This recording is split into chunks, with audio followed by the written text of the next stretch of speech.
त्या भिक्षुकाची आपल्याला बांधणी करता आली पाहिजे. भिक्षुकांची बांधणी झाली तर खऱ्या अर्थाने महंतांची चांगल्या प्रकारे बांधणी होऊ शकेल. आणि महंतांची जर चांगल्या प्रकारे बांधणी झाली तर मग आचार्य मंडळीची बांधणी होऊ शकेल. नाही तर कोणी उठतो आणि मग भिक्षुक बनतो आणि सहज त्याला इथं महंती मिळते आणि नंतर तो आचार्य येऊन जातो.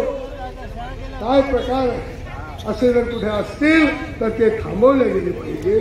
आणि तीच खऱ्या अर्थाने भिक्षू या साधनाची बांधणी आहे. भिक्षू या साधनाची सेवा आहे. म्हणून वासनिकांची सेवा, भिक्षुकांची सेवा, स्थानाची सेवा आणि प्रसादाची सेवा या चारही साधनाची सेवा आपल्याला घडावी. म्हणून अशा प्रकारच्या या कार्यक्रमाचं आयोजन या संपूर्ण लासूरकर परिवाराच्या वतीने श्री मुखेडकर बाबा म्हणजे श्री विश्वनाथ बाबा यांना जी भरघोस अशा प्रकारची त्यांच्या पाठीमागे जो पाठिंबा दिला गेला आहे त्यांना खरोखर हा मांडण्यासारखा वाखाणण्यासारखा आहे.